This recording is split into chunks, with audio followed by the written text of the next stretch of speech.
Howdy folks, I'm Flashy Florovium, fleetingly flaunting flavorful foods. I'm Amber. And here are more flavorful foods for us to flaunt in front of all of you. It's air. Let's get started. Alright folks, and our first letter is titled, Am I a Jerk for Eating at the children's house that I babysit for? I'm a 20-year-old female and I babysit for some extra cash on the side. This just happened and it's eating me up, so here we go. So the family ordered a pizza for dinner. Mom left cash on the table for me to pay.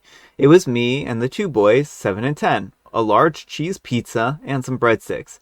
I have always been under the impression that the babysitter is allowed to have a reasonable amount of dinner if they're expected to serve dinner.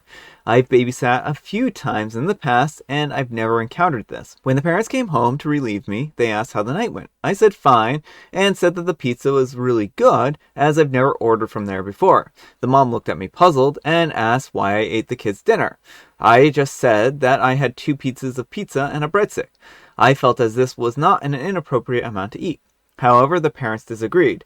Dad said that they didn't expect to have to feed me as well, and told me not to eat their family's food. Overall, I'm very uncomfortable and confused by this experience. Boys were both fed and did not complain about being hungry for the rest of the night. Personally, I've always assumed that perhaps wrongly, that if I'm expected to serve dinner as a babysitter, then I'm welcome to have a serving. Is this something that anyone else has experienced? Am I the jerk? Alright folks, what do you think? Jerk or not the jerk? Not the jerk. I've done a fair amount of babysitting in my day, and it was always kind of assumed that if you're making dinner, you get to eat some of it. Like, what did they expect you to do? Sit there and watch the boys eat while you starved until they get home? Apparently Amber's also a food thief. Yeah, I No, I'm just kidding here. It's good manners to offer somebody who is over at dinner time food. And it's poor manners. It seems like they are a little bit rude if they are not allowing OP to eat a reasonable amount of food. Mm-hmm. Now, I could see them being upset if she went in there and ate all of the food in all of their cabinets or ate all of the pizza and left the kids with nothing. Then, Yeah. I mean, there would be a little bit more cause for concern.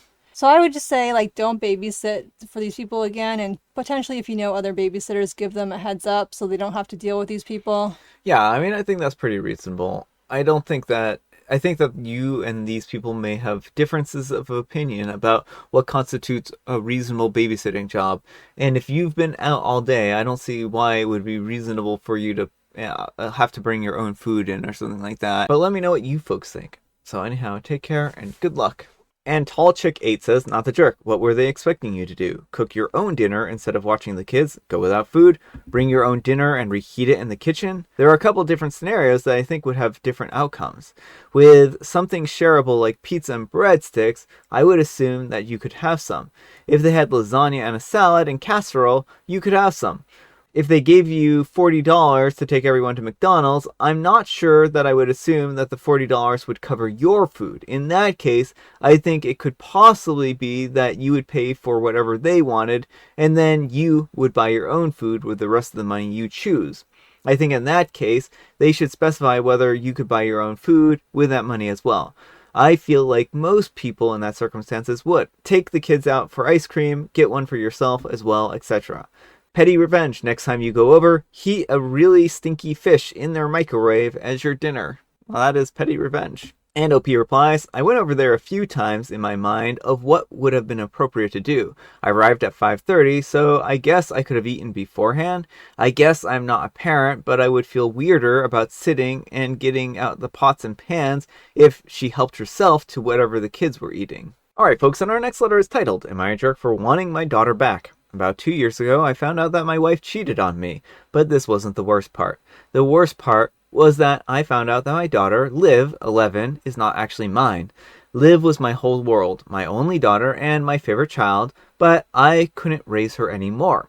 Every time I looked at her, I remembered that she wasn't mine, and I remembered that my wife cheated on me. I couldn't get a divorce, I had a son, and I couldn't be selfish. I had to do what was best for him, even if it meant staying in this marriage, but I couldn't stand looking at Liv, so I asked my wife to find her bio dad and let him take her, which she did.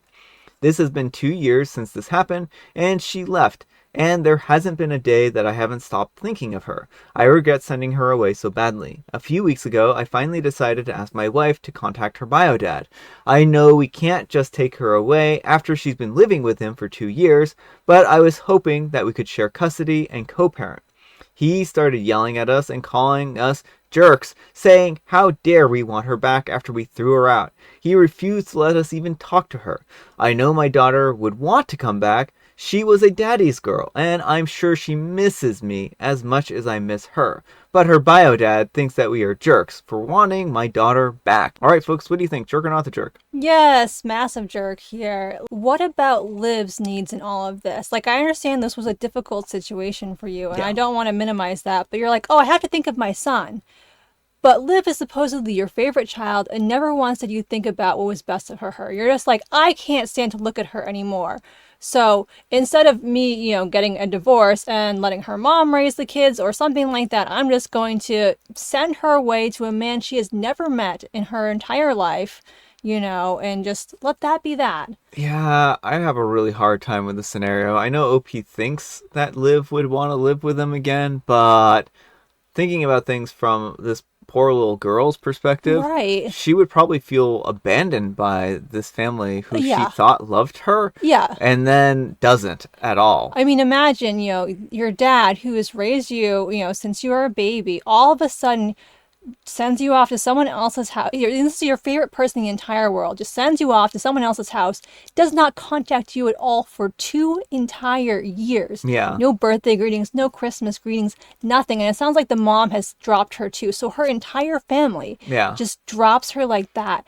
That is so much trauma for a child to go through. Yeah, I mean, I imagine she cried herself to sleep a lot of nights after this. And this is just very sad. It's very terrible.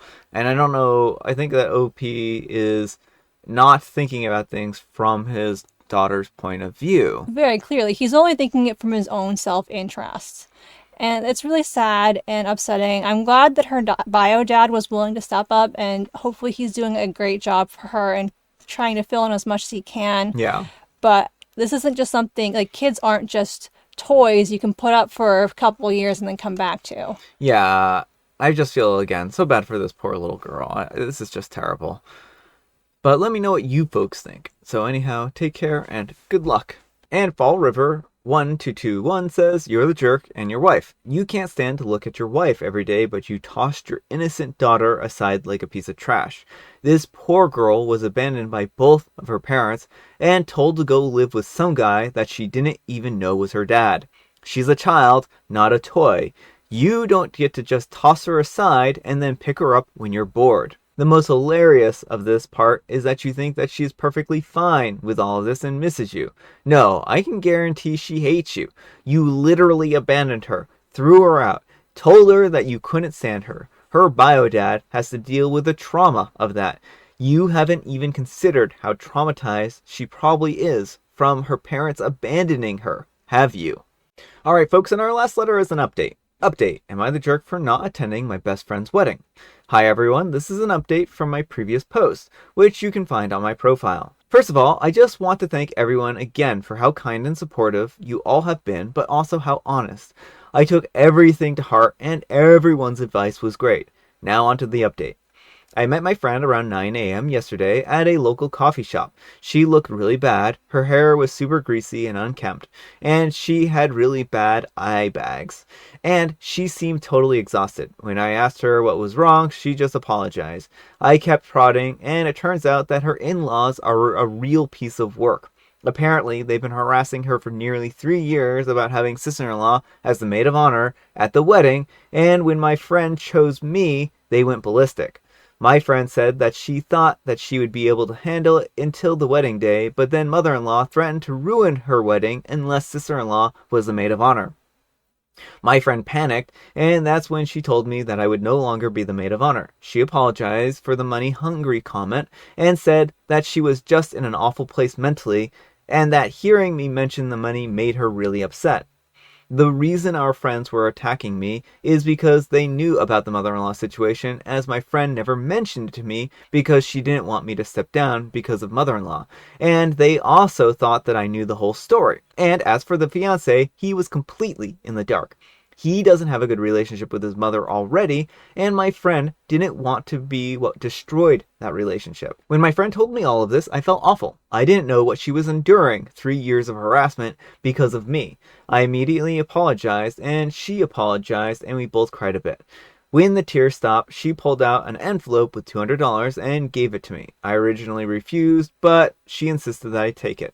I encouraged her to tell her fiance because keeping this from him wasn't going to help anyone, and if he decided to cut off mother-in-law, that was his decision, not hers.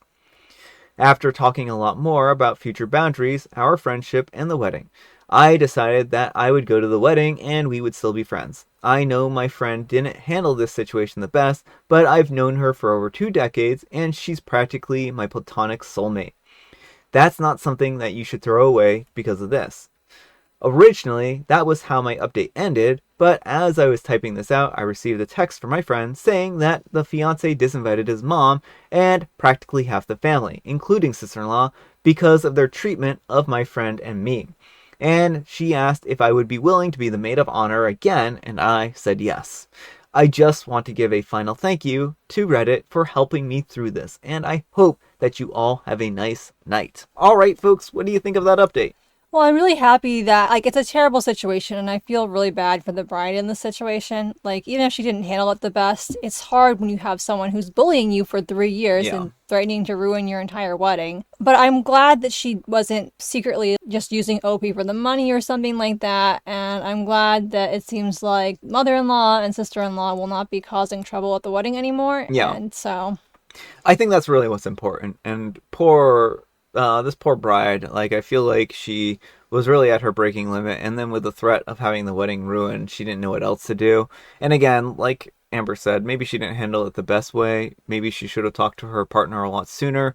But sometimes people can do weird things under a lot of stress. Well, it sounds like she was trying to protect everyone from knowing the extent of mother-in-law's harassment. And, like, I understand that desire, but as this kind of shows, sometimes it's important to let those people know that, hey, your mom's kind of being terrible right now. And, you know, at that point in time, it's like, obviously it's not the partner's fault because he didn't know, and he handled it well once he did know. Yeah. But, like, you kind of got to let your partner handle that. Yeah, and the thing is this, if you don't tell someone you have a problem, then they can't help you work on that problem. So it's really good to have open and honest communication with the people around you so that they can help you out. Let me know what you folks think. So anyhow, take care and good luck. All right, folks, it is tea time. Grab your beverages of choice. I've got some tea right here, and Amber, she has a joke. What would you get if you crossed Dracula and 200 candy bars? You would get a very sick jovial Bobstein because he's clearly a vampire with all of these vampire jokes and clearly has a problem binging on candy bars. A vampire with fang decay. With fang decay. So jovial Bobstein. And I have Mega Mint. Alright folks, that's all the time we have for today. Thank you so much for watching. Happy Manic Monday. We're off to the start of our week. I hope it's going well for you. I don't have work this week, so I will be off. I won't be enjoying everyone else's work week. Amber, we need some kind of moral advice and or guidance, and please have it in 14 words or less. Feed your babysitters. Feed your babysitters. Yeah, I can get behind that. Thanks so much for watching, and we'll see you all tomorrow. Bye. Feed your babysitters or they'll feed on you. I like the idea of that. Like, that's a great story right there.